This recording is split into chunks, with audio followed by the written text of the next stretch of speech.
আসসালামু আলাইকুম, সবাইকে স্বাগতম ফাতেমাস কিচেনে। আশা করি যে যেখান থেকে আমার এই ভিডিওটি দেখতেছেন সবাই অনেক বেশি ভালো আছেন।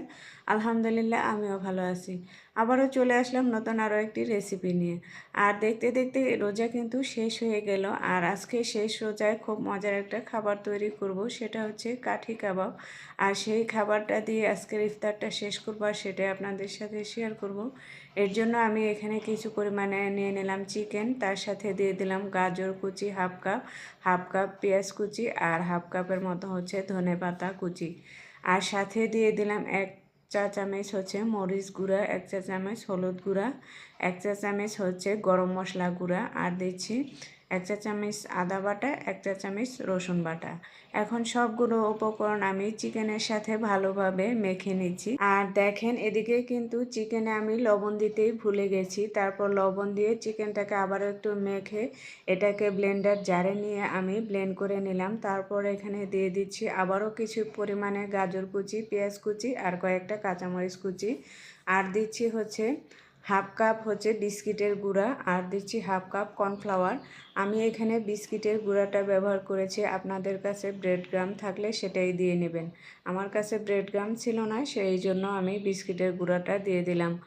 আর এখন হাতটা পরিষ্কার করে এসে আমি এখান থেকে কিছু পরিমাণে চিকেন নিয়ে নিলাম। আর তার সাথে এই ধরনের কাঠি তো কম বেশি সবার ঘরেই থাকে।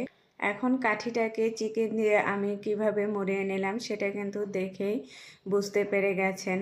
যাই হোক, এই যে সবগুলো কাঠি কাবাব আমি বানিয়ে নিলাম। এখন চলে যাব ভাজতে। ভাজার জন্য প্যানে আমি আগেই তেলটা গরম বসিয়ে রেখেছিলাম।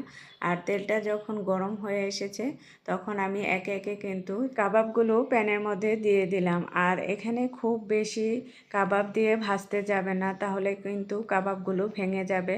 আমি কিন্তু অল্প পরিমাণে দিয়েই কাবাবগুলো ভেজে নিচ্ছি। আর এই কাবাবগুলো ভাজতে কিন্তু বেশি সময় লাগে না। আমার কিন্তু একটা পাশ ভাজা হয়ে গেছে, আর আমি চারিপাশটা উল্টে পাল্টে যখন এরকম সুন্দর একটা কালার চলে আসবে তখন কিন্তু এগুলোকে নামিয়ে নেব। আর এই যে এখন কিন্তু আমার কাবাবগুলো ভাজা হয়ে গেছে। একে একে কাবাবগুলো আমি প্যান থেকে উঠিয়ে নিচ্ছি।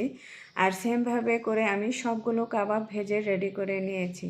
আর এই কাবাবগুলো তৈরি করা যেমন সহজ, খেতে কিন্তু খুবই মজা। এই যে কাবাবগুলো এখন আমি সসের সাথে পরিবেশন করে নিলাম। আর আজকে আমার এই কাবাব রেসিপিটি আপনাদের কেমন লেগেছে অবশ্যই কমেন্ট করে জানাবেন। আর এখন একটা কাবাব আমি একটু ভেঙে দেখাচ্ছি। মাশাল্লাহ, দেখতে পাচ্ছেন কতটা লোভনীয় হয়েছে, খেতে তো খুবই মজার। যাই হোক, আজকের রেসিপি এই পর্যন্তই। সবাইকে জানাই অগ্রিম ঈদের শুভেচ্ছা। ঈদ মোবারক। সবাই ভালো থাকবেন। আল্লাহ হাফেজ।